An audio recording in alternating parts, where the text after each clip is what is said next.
Waves tossed and jolted her body, the water dimmer, duller, murkier with each foot she went.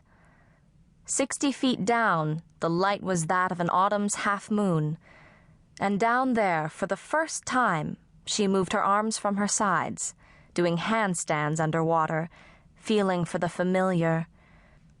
Oysters, sea urchin, scallops, lobster, seaweed, abalone, mollusk. Sometimes, down there at the bottom of the sea, the hollow cracking of the pick against the rock, the hollow scraping, was sometimes answered very close by. The first time she had heard it, she thought it was an echo, but what she had thought were echoes continued, and when she had turned to her right, there was another diver dislodging an oyster, only an arm's length away. This day, she chipped and pried at an oyster shell with her metal J-shaped pick, and after only a few chops, it was loose and in her hand. Arching her back, she pushed her feet off the rocks, the same pace as going down, arms at her sides. The water lightened the farther she went. Halfway up, the silhouette of her tub appeared.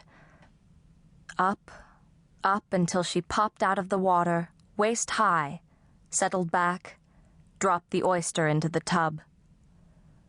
Both arms at the elbows hooked the tub. She wheezed, gasped, hoarse gasping, her lungs battling each other. The spring winds were strong. The sea clouds had made their way to and dissipated over Honshu. The top of the sea was so much warmer than the bottom. Nothing like a mountain.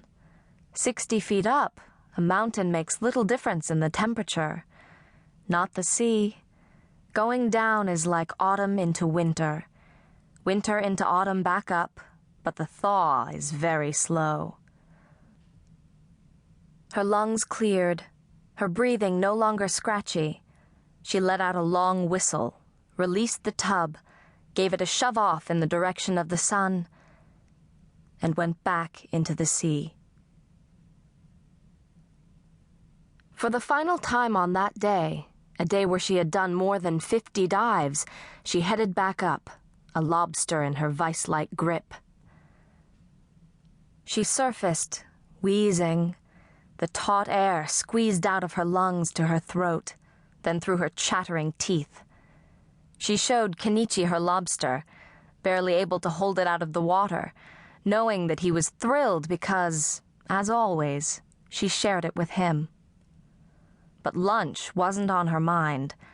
She was so cold that she couldn't even climb into the boat, so tired that she couldn't even drop the lobster into her tub. The cold and exhaustion fed off each other. With his net, Kenichi scooped the catch from her limp, rubbery arm, dropped it into the tub. Again stretched out the long fishing net. This time, her empty hands took it. He pulled, lifted her onto the 2-step ladder and into the boat. The sun was almost directly overhead, and although it was well into the 80s, she would not get anywhere near warm for at least a few hours. Some days, not at all. In the first couple of months of the diving season, she and the other divers balanced on the edge of hypothermia. The boat closed in on the west shore of Shodo Island. Kenichi was jabbering something, the glare of the sun off the sea blinding. Buyers gathered on the dock, ready to purchase the catch. None of it did she notice, just knew it, for every day was the same. Her glassy gaze was distant, far out there somewhere beyond the blue-on-blue horizon. Kenichi moored the boat to the cement dock, flung a cigarette stub into the water, helped her out, set her catch next to her, which some of the buyers were already checking over. "Come on, let's get to the diver's hut before you become stiff enough for me to tie the boat to."